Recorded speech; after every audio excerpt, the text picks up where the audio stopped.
राहुल गांधी ऐसा सवाल पूछ रहे हैं जिसका जवाब चुनाव आयोग के पास नहीं है कि ऐसा कैसे हो सकता है कि पिछले 5 सालों में कि जितने वोटर्स महाराष्ट्र के जितने मतदाताएं हैं उनकी बढ़ोतरी 5 साल में कैसे हो सकी, जितनी 5 महीने में इतनी वोटर्स की बढ़ोतरी हो गई।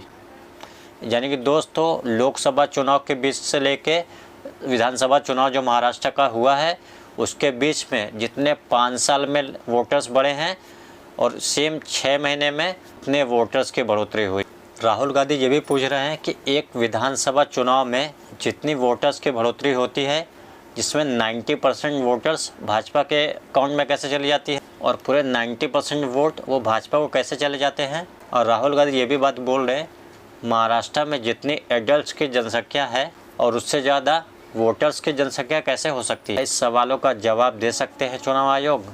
आज एक मंच पे दोस्तों उद्धव सेना यानी कि उद्धव ठाकरे के पार्टी से सुप्रिया सुले एक मंच पे आई हुई हैं और एनसीपी पार्टी से और कांग्रेस पार्टी से राहुल गांधी तीनों एक मंच पे आए हुए हैं दोस्तों। उन्होंने अब तक वो चुनाव आयोग से सवाल कर रहे हैं कि अब तक यानी कि दोस्तों 48 घंटा बीत गया, दिल्ली में जो चुनाव हुए उसके कितने प्रतिशत वोट पड़े हैं उसका आंकड़ा सही से जारी नहीं किया है।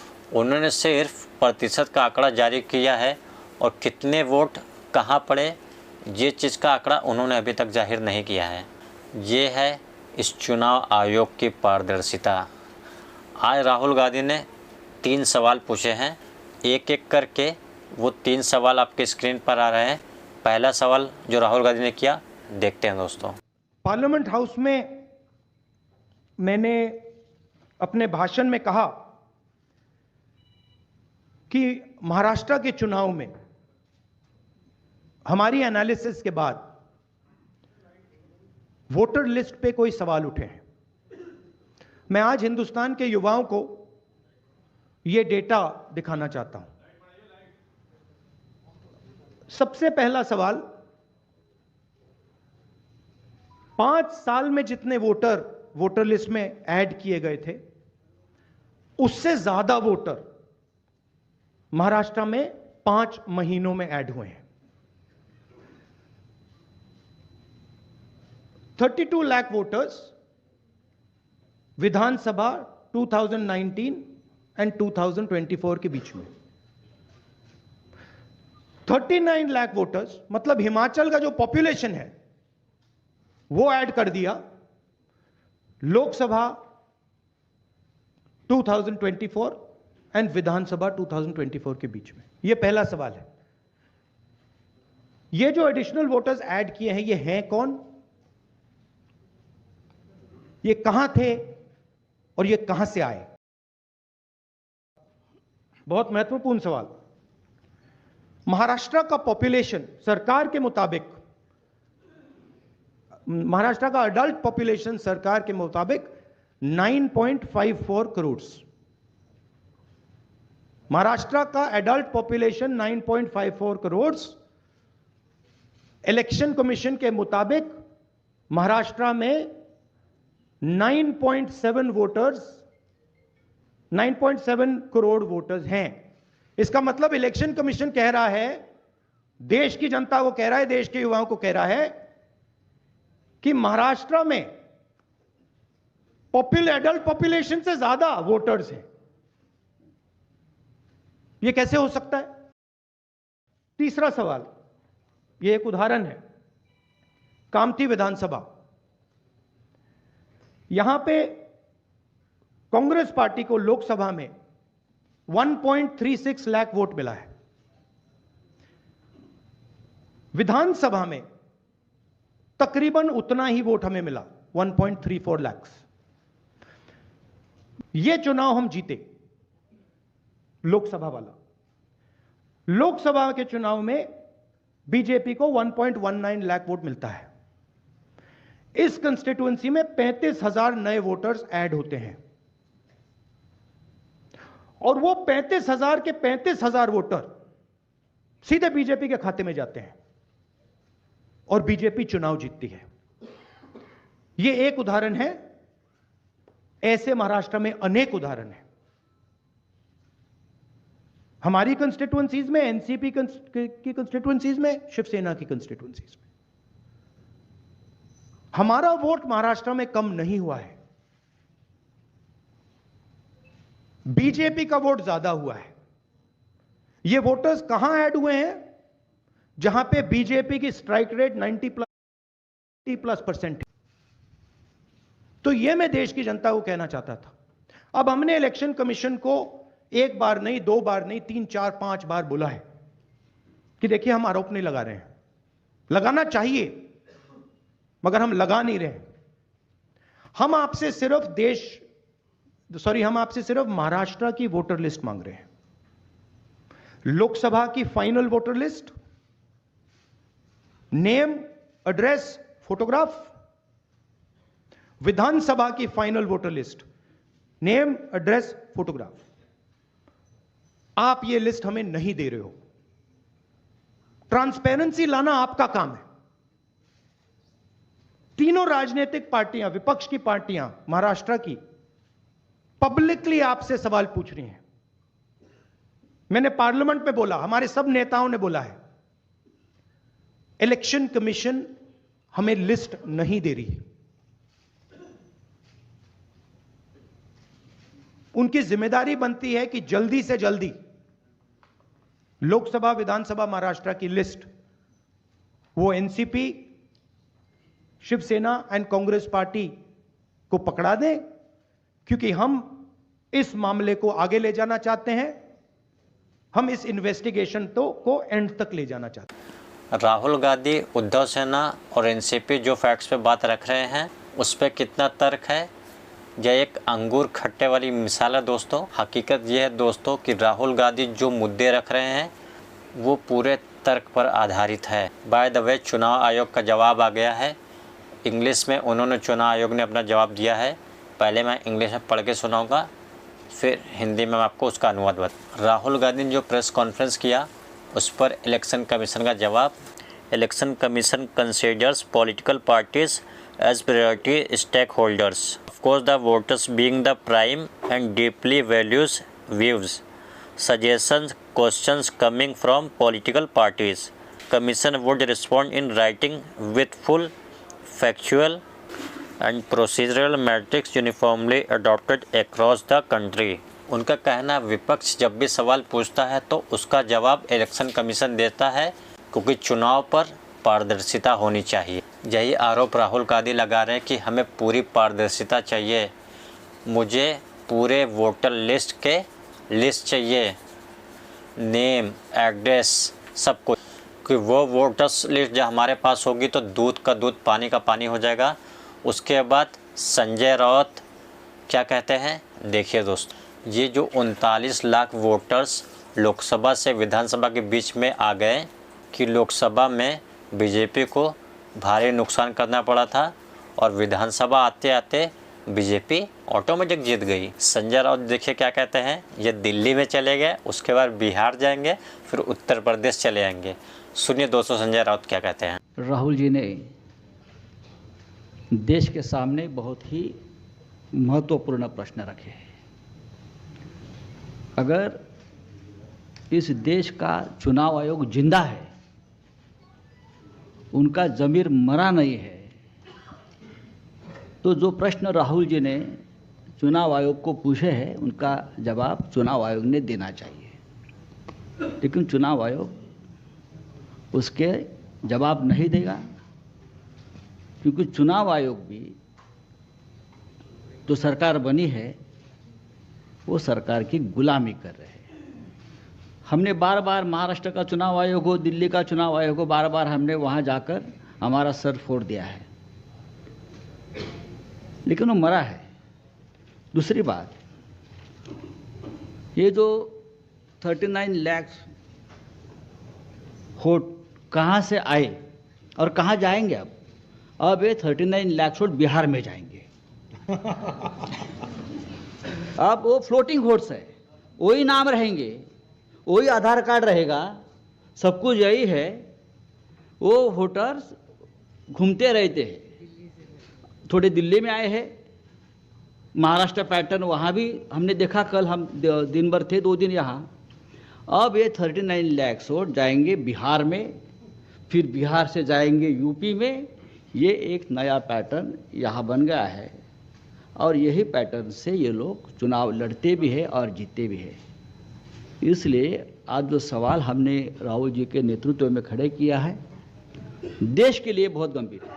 अगर इस देश में डेमोक्रेसी हमको जिंदा रखनी है, पार्लियामेंट, विधानसभाएं हमको सचमुच जिंदा रखनी है, तो ये सवाल का जवाब सिर्फ हम नहीं पूछेंगे, मीडिया ने पूछना चाहिए, लोगों में जागरूकता आनी चाहिए। हम तो लड़ने वाले लोग हैं, हम लड़ेंगे ही, लेकिन महाराष्ट्र की जो बात है, वो कैसे जीते और हम कैसे हारे, हमको हराया गया किस प्रकार से, ये मुद्दा राहुल जी ने देश के सामने लाया है। मैं बार बार चुनाव आयोग से अपील करूंगा कि आप उठिए, कफन निकालिए, आपके ऊपर जो कफन डाल दिया है सरकार ने, उठाकर आप ये सवालों का जवाब दीजिए। Thank you. यही नहीं दोस्तों, सुप्रिया सुले ने भी कई ऐसे सवाल तथ्यों के साथ रखे हैं। उन्होंने कहा जब हम ईवीएम का मुद्दा उठाते हैं तो हमारी आलोचना होती है, और हम सिर्फ ईवीएम का मुद्दा नहीं उठा रहे हैं, यहाँ कुछ बुनियादी तर्क है जिसे नज़रअंदाज नहीं किया जा सकता। सुनिए सुप्रिया सुले ने क्या कहा। जी ने कहा। उसके बाद दो चीज़ें मायने रखती है। एक तो मेरे जो सांसद में धैर्यशील मोहिते जी जो यहाँ आए हुए हैं, वो माड़ा लोकसभा से चुन के आए। उनके ही सोलापुर ज़िले में उत्तम जानकर जी इस बार हमारे विधायक बन के आए।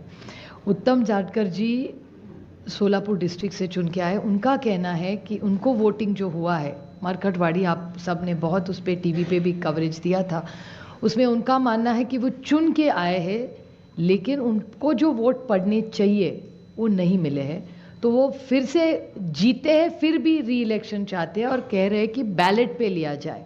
उन्होंने उनके गांव में, उन्हें पूरे निर्वाचन क्षेत्र में सब मान भी गए, लेकिन वहाँ पुलिस भेजी गई और पूरा प्रोसीजर रुकवाया गया। तो वो इतना हमारी सब मांग है वहाँ की, उत्तम जानकर जी और धैर्यशील मोहिते जी उनके एरिया में, कि बैलेट पे फिर से वोटिंग लाया जाए, मशीनें बंद की जाए। कि बहुत सारी ऐसी चीज़ें हैं, जब राज ठाकरे जी भी बोले हैं कि उनका जो एक कैंडिडेट था उसको खुद का भी वोट नहीं मिला है, ऐसा हो चुका है। ये सब डेटा आपके सबके सामने है।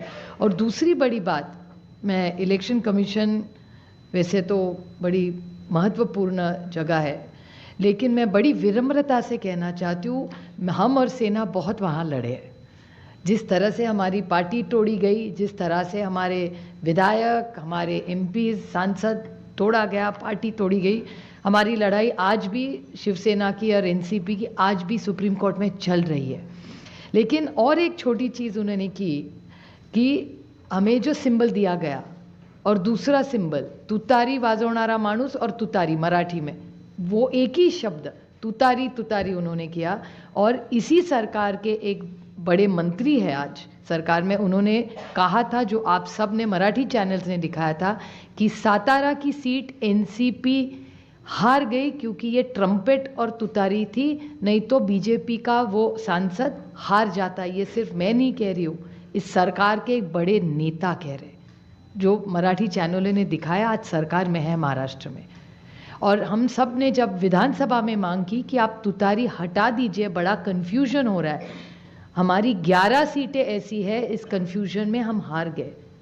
तो हमारी विनती थी कि आप ये तुतारी हटाइए, तो बोले तुतारी हम ये सिंबल नहीं, हमने डेटा दिखाया कि कन्फ्यूजन हो रहा है ये सिंबल के कन्फ्यूजन में, फिर उन्होंने ट्रम्पेट नाम बदल लिया, लेकिन तुतारी वो रखी वैसी, क्योंकि जब बाहर वो जाता था वो देख रहा था तुतारी वाजवणारा माणूस तुतारी, हम उस तरह, उसी कारण हम सातारा की सीट हारे। और ये भी सत्ता पक्ष मान रहा है, रिकॉर्ड पे उन्होंने कहा है। तो ये कैसे चलेगा? ये वोटर्स लिस्ट है, ये मल्टी फैक्टर अटैक है, ये सिंबल का इशू है, फिर पार्टियां तोड़ने का इशू है, ये वोटर्स लिस्ट का इशू है, और कभी कभी मशीन, लोग नाराज़ होते हैं जब हम मशीन के बारे में कहते हैं, लेकिन बहुत सारे ऐसे लोग हम सबको मिलने आते हैं। तो ये मल्टी प्रोंग अटैक हो रहा है। और अगर एक सशक्त लोकतंत्र रखना हो तो फेयर इलेक्शन तो होना ही है। हारने का कोई दुख नहीं है, जीते हारे जनता तय करती है। हम तो जीत के आए दोनों, धैर्यशील जी आए, बट बड़ी विनम्रता से हम कहना चाहते हैं कि इलेक्शन कमीशन ये फेयर होना चाहिए, इतनी हमारी मांग है। और जो वोटर्स लिस्ट फोटो सब मांग रहे बस हमें दे दे। बाकी हम लोग क्या मांग रहे हैं? एक सशक्त लोकतंत्र में इलेक्शन कमीशन का रोल बहुत जिम्मेदारी का होता है। जिस संविधान के बारे में हम लड़ रहे हैं, राहुल जी बड़ी ताकत से उसके लिए लड़ रहे हैं। आप देख रहे हैं पार्लियामेंट में क्या हो रहा है। तो वो संविधान बचाना हो, देश बचाना हो, एक सशक्त लोकतंत्र के लिए महात्मा गांधी ने इतना बड़ा योगदान दिया, जवाहरलाल नेहरू ने देश को इतनी दिशा दी। इन सब के मान सम्मान, उनका जो उन्होंने मेहनत करके हम सबको ये हक दिया है, वो पूरा फेयर होना ही चाहिए। और हमारी लड़ाई नहीं है, हम सिर्फ पारदर्शकता चाहते, बाकी हमारी कुछ मांग नहीं। और राहुल गांधी कह रहे दोस्तों, अब जो अगला कदम होगा वो अदालत होगा। क्योंकि राहुल गांधी से पूछा गया था दोस्तों, क्या आप राष्ट्रपति के पास जाएंगे, क्या आप जनता के पास जाएंगे?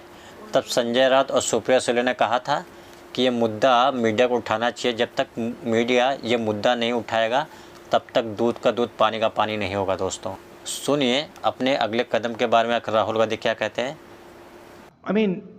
I just mentioned, I think the next step of this is going to be go to the judiciary.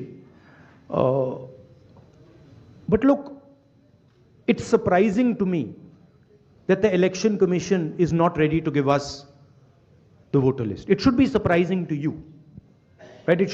There should be no reason for them not to give us the voter list. To me, the only reason possible for them not immediately giving us the voter lists of both these elections is that there's something wrong and they know it. और राहुल गांधी ये कह रहे हैं कि आज जो मैंने आपके सामने बात रखी वो तर्क था, वो कल्पना की उड़ान नहीं थी। उन्होंने कहा कि दो चीज़ें होती हैं, एक होती कल्पना और एक होता तर्क। बट आज जो मैंने तमाम चीज़ें आपके सामने रखी है दोस्तों, उन्होंने कहा आज जो मैंने तमाम आंकड़े रखे हैं वो तर्क है और उम्मीद है चुनाव आयोग इस तर्क का जवाब देगा। राहुल गांधी एक है स्पेक्यूलेशन कोई कह सकता है कि भैया मशीन में कोई प्रॉब्लम है, कोई दूसरी बातें कह सकती हैं, और दूसरा है फैक्ट। मैंने यहां स्पेक्यूलेशन नहीं रखा है, मैंने यहां फैक्ट रखा है। फैक्ट नंबर 1, हिमाचल जितने वोटर्स ऐड हुए हैं, कंस्टिट्यूएंसीज में जहां ऐड हुए हैं वहां हमारा वोट एक है, बीजेपी का वोट बड़ा है। ऐड बीजेपी के कंस्टिट्यूएंसीज में बीजेपी को जहां बीजेपी जीती है वहां ऐड हुए हैं। और फाइनल फैक्ट, महाराष्ट्र से पॉपुलेशन से ज्यादा इलेक्शन कमीशन कह रहा है कि वोटर्स है।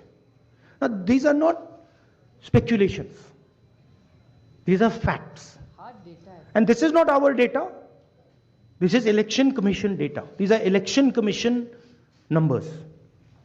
अब हम कह रहे हैं कि अनोमली तो फैक्चुअल अनोमली है, और अगर आप चाहेंगे मैं आपको लिस्ट दे दूंगा और कंस्टिट्यूएंसी एडिशनल वोट से बीजेपी जीत रही है। 90+% strike rate. What is the exact strike rate? 90% strike rate. Okay, these are facts. Now Election Commission is the final authority. We are asking them. You are not going to be able to explain to us how there are more voters in Maharashtra than the population of Maharashtra. You cannot explain it. So what you need to do is you need to give us now the voter lists so we can explain it. And I'm sure if they give us the voter list, we will have another press conference here where the answers to these questions will be available to you. And so that is why we are asking the Election Commission again and again. Our party has asked, their party has asked, multiple people have asked, informally we have asked, formally we have asked. Every time the Election Commission says to us, nothing happens. And my concern is the strategy is to delay and destroy. तो दोस्तों, महाविकास आघाड़ी ने ये जो मुद्दा उठाया है, आपके क्या इसमें राय है? अपने राय कमेंट बॉक्स में ज़रूर ड्रॉप करें। और अगर आपको ये वीडियो पसंद आया तो वीडियो को लाइक शेयर सब्सक्राइब जरूर करें। Thank you so much. जय हिंद।